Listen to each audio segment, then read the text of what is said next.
capítulo 40. Isaías, capítulo de número 40. Eu vou ler os últimos versículos de Isaías 40.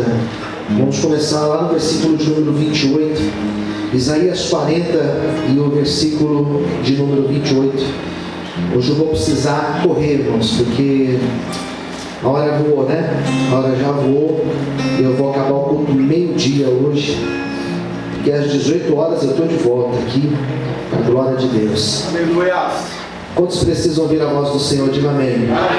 Amém. Domingo é a correria. Tem domingo que a gente acaba o culto aqui, meio-dia, às vezes meio-dia e 10. Eu faço o possível para acabar meio-dia, porque eu sei que você tem que fazer almoço, tem que almoçar, tem que ir lá naquela churrascaria bacana, né? Glória. Eu sei como é que é. Glória, aleluia. Lembra de mim quando eu chegar no seu paraíso.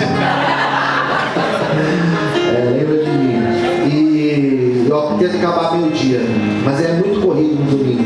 Porque tem dias, tem domingos que a gente sai daqui, eu e minha esposa e a Helena, 1h30, 2 da tarde, que a gente atende depois, precisa organizar a igreja, a gente precisa fazer tudo antes de sair. Então a gente sai daqui e vai correndo para casa, a gente almoça, e quando é 5 da tarde já está de volta aqui. Às vezes dá aquele cochilinho da tarde, né? De domingo é gostoso, né? Dar aquela descansada. Às vezes acorda no pulo, irmãos, para chegar aqui assim. E é uma bênção. Eu glorifico a Deus por esse privilégio. Amém. E minha esposa é uma bênção, parceira. A Helena também é parceiraça também. É uma bênção. Glória a Deus. Glória a Deus. Vamos lá. Isaías 40, versículo 29, diz assim. Isaías 40, 29. Dá vigor ao cansado e multiplica as forças de quem não tem nenhum vigor. Os jovens se cansarão e se fatigarão, os jovens certamente cairão. 31. Mas os que esperam no Senhor, tem uma outra tradução que diz, mas os que confiam no Senhor, é o mesmo sentido, tá? Renovarão as suas forças, subirão com asas como águias, correrão e não se cansarão, caminharão e não se fatigarão. Oremos. Fala conosco, Senhor. Revela a palavra aos nossos corações, nos dê sabedoria e entendimento, para que essa palavra possa ir diretamente a cada coração. Fale com os teus filhos, Senhor, e com as tuas filhas. Precisamos ouvir tua voz. Tira agora toda distração, Pai, toda inquietação da igreja. Tira e nos dê graça para sermos ministrados por esta palavra, Senhor, em nome de Jesus. Amém. Aplauda Jesus bem forte. Glória a Deus.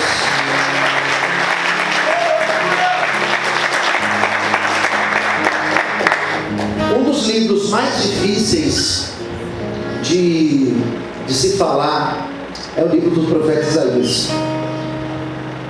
Isaías, ele é praticamente um resumo da Bíblia. Sabia disso? Isaías tem 66 capítulos. Exatamente o número de capítulos, ou melhor, o número de livros que a nossa Bíblia tem. Por que eu digo a nossa Bíblia? Porque existe uma Bíblia que é diferente da nossa. Na verdade, existem algumas Bíblias que são diferentes da nossa. A Bíblia Católica, por exemplo, ela tem mais livros do que a nossa. Ela tem 72 livros. Tem livros que, por exemplo, que tem na Bíblia Católica, como o 1º e 2º Macabeus, como Eclesiástico, como Tobias, Judite. São livros que não tem na nossa Bíblia, não fazem parte do nosso canon. Existem Bíblias ortodoxas que têm mais livros ainda. Tem livros, se não me engano, é a versão etíope. Ela tem mais livros ainda do que a Bíblia Católica romana. Então Isaías, ele é praticamente uma Bíblia. Ele possui 66 capítulos. E o livro de Isaías, ele abarca 3 períodos da história de Israel. Quantos períodos eu disse? 3 períodos. E eu convido você depois a ler Isaías com um olhar um pouco mais técnico e observar essas características. Veja, se você ler do capítulo 1 de Isaías 1 até o capítulo de número 39, do 1 ao 39. É um livro, é um bloco, é um livro, é uma característica literária. Sabia? Se você ler do capítulo 1 ao 39, você vai ouvir palavras de repreensão, palavras de denúncia, palavras de Deus dizendo: se vocês não se converterem, o mal vai acontecer, o pior vai acontecer. Quem entendeu, diga amém. Amém. Por quê? Porque Deus sempre nos alerta. Deus sempre fala conosco antes. Já deve ter acontecido com você, de você ter um sonho, e foi um alerta de Deus. De você vir para a igreja e parece que o pastor tem um raio-x seu. Ele fala exatamente o que você veio buscar para ouvir. Às vezes Deus usa uma pregação, às vezes Deus usa até um profeta para falar conosco, mas Deus sempre fala com a gente. Deus sempre nos orienta, porque Deus quer o nosso bem. Posso ouvir amém, queridos? Então, de Isaías 1 até o 39, são palavras de repreensão, são palavras de correção, são palavras de Deus dizendo que enviaria o juízo e o julgamento sobre eles, sobre o povo de Judá, sobre o povo de Israel, como também para as nações vizinhas. A segunda parte do livro de Isaías, que nós chamamos de segundo Isaías, é uma parte menor, vai do capítulo 40 até o capítulo 55. Esse bloco do meio, queridos, se você prestar atenção, são palavras de restauração, são palavras de conforto, são palavras de consolo. Para quem? Para aqueles que estavam no cativeiro. Então eu divido Isaías em 3 períodos, é fácil você decorar. 3 períodos: pré-cativeiro, cativeiro e pós-cativeiro. Pré-cativeiro antes, Isaías 1 ao 39. No cativeiro, Isaías 40 até o Isaías 55. Palavras de consolo, palavras de conforto, palavras de acalento para aqueles que estavam passando por um período de subjugamento de Deus lá na terra da Babilônia. E a terceira parte do livro, o terceiro Isaías, ele vai do capítulo 56 até o 66. É a menor parte. E ali fala de esperança. Ali é o pós-cativeiro. O povo estava voltando para a terra de Judá, e eles estavam reconstruindo. Daí você lê Neemias, você encontra a reconstrução dos muros. Você lê Esdras, você encontra a restauração espiritual e social. Você lê Ageu e você encontra o templo sendo reconstruído. Posso ouvir um amém, queridos? Então Isaías é esse negócio. Não é tão simples. O pastor explicando assim parece que fica mais simples. De fato fica. Então o texto, o Isaías 40, é um texto de qual período? É antes do cativeiro? Não. É depois do cativeiro? Não. É do período do cativeiro. Isaías 40 é uma profecia. Quem entendeu? Diga amém. É uma profecia para quem estava no cativeiro. Esse panorama que eu dei para você já faz você ler esse texto diferente. Essa palavra para quem estava lá no cativeiro. Que Deus tinha falado vigia e não vigiou. Que Deus tinha dito não vai por aí e eles foram. Que Deus tinha dito muda e eles não mudaram. Então essa palavra fala sobre essas pessoas que estavam lá no cativeiro. E eu dividi esses 3 versículos, essas 3 partes, eu dividi ela em 3 assuntos para nós abordarmos aqui nessa manhã.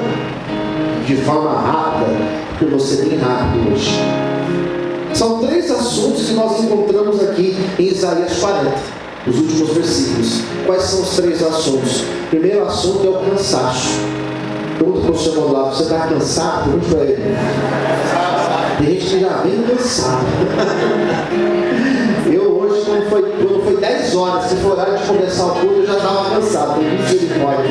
Eu já tinha dado umas 10 voltas dentro da igreja, uma corrida dentro, e sobe, desce, liga, e pega, e abre, e fecha.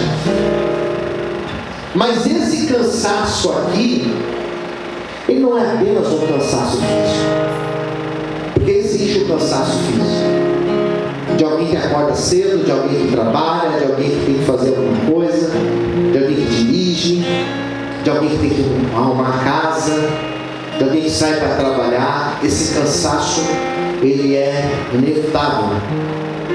Esse cansaço é o cansaço do labor do dia. É o cansaço que você vai sentindo conforme vai chegando de tarde, conforme vai anoitecendo. É o cansaço que você vai sentindo conforme vai chegando quinta-feira, sexta-feira, vem dando aquele cansaço do fim da semana. Mas não é apenas esse cansaço, existe um cansaço que é o cansaço emocional.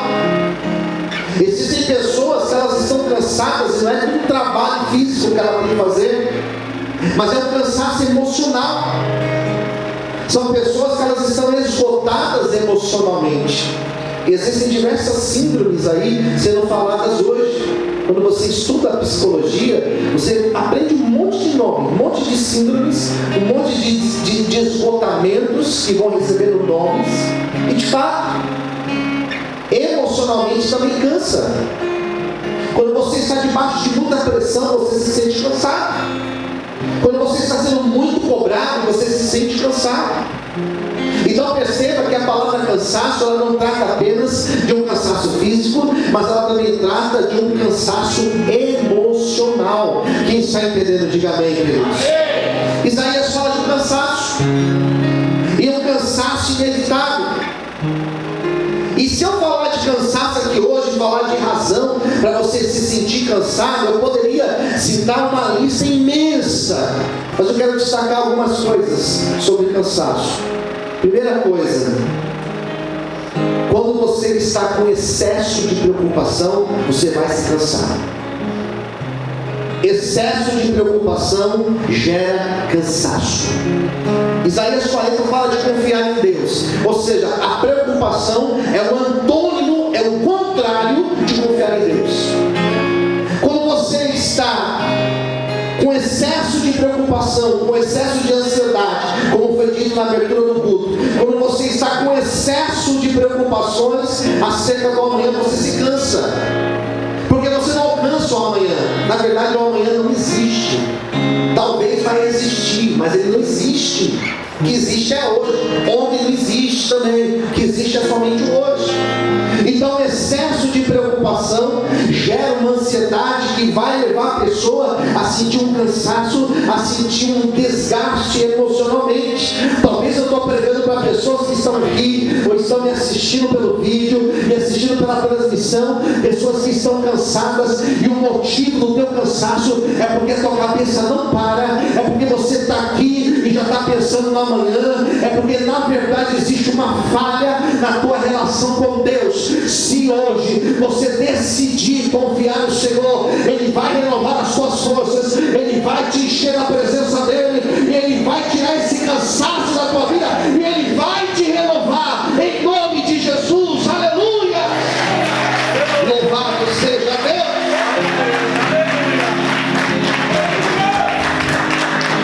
Preocupação gera cansaço, posso ouvir amém, queridos? O que gera cansaço? Em segundo lugar, uma vida descompensada. O que é uma vida descompensada? O que é uma vida descompensada? Vamos imaginar uma pessoa que corre. Não sei se alguém aqui gosta de correr. Corredor, sabe? Tem que imaginar um corredor que vai fazer uma maratona, uma meia maratona, sei lá, vai correr aí uns 10 quilômetros. Essa pessoa pode fazer essa maratona descalço? Sim ou não, queridos? Não, pode. O que impede? Vou repetir a pergunta. A pessoa pode correr descalço, sim ou não? Pode. Daqui até Ponte Piquiri, dá para ir descalço, irmão, sim ou não? Vai chegar com o pé todo apimentado, mas ela consegue. Ela pode ir daqui para Ponte Piquiri, por exemplo, ela não vai descalço, mas ela vai com chinelo. Sabe aquela havaiana, irmãos? Ela pode chegar lá, ela vai chegar lá. Não vou nem perguntar que vocês estão meio confusos hoje. Mas ela vai chegar, se ela for correr, ela vai chegar. Ela vai ter problemas, vai ser difícil, mas ela consegue. Posso ouvir um amém, queridos? Amém. Se ela for de tênis, também vai ser melhor ainda. Se ela for com um pé no tênis, outro pé no chinelo, ou um pé com tênis e outro pé sem tênis, ou um pé com tênis e outro pé com patins, ela vai conseguir, mas vai ser um desgaste muito grande. Eu quero dizer para vocês é que consegue. Meu carro está aqui na porta, Eu tenho que calibrar o pneu do carro, colocar 33 em cada lado, cada pneu. Pá. Se eu colocar em um deles 12, o carro vai andar? Vai andar, irmãos. Mas vai andar certo? Não, vai andar descompensado. Descompensado. O que acontece se um carro anda descompensado? Vai quebrar um monte de peça. Estou resumindo.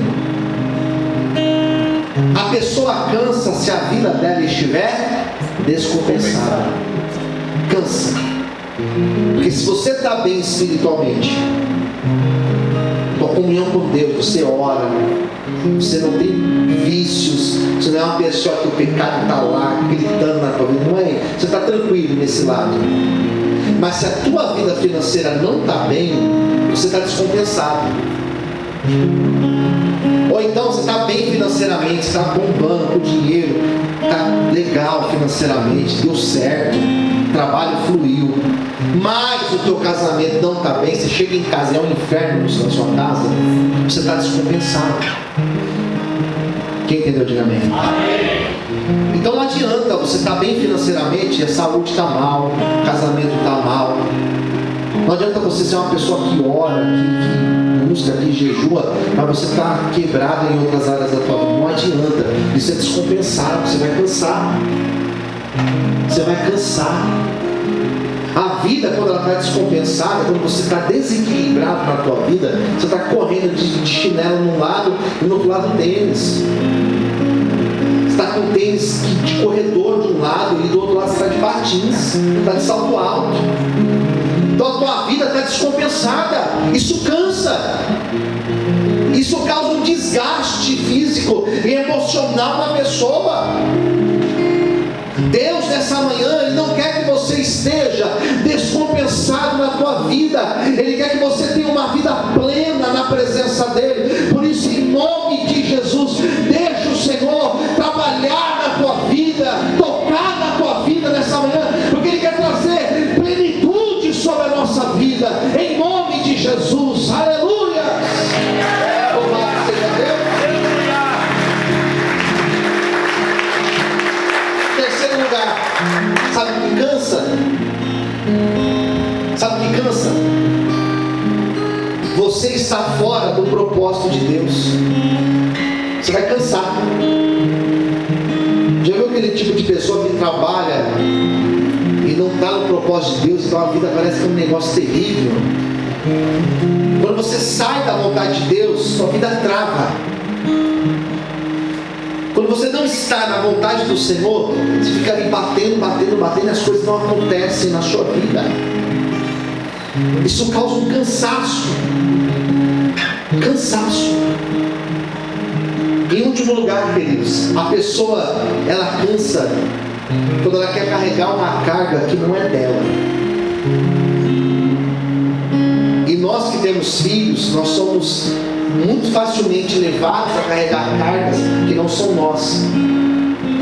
Eu que sou pastor, eu sou muito facilmente levado a carregar carga de alguém que não é minha. Ah, mas eu sou pastor.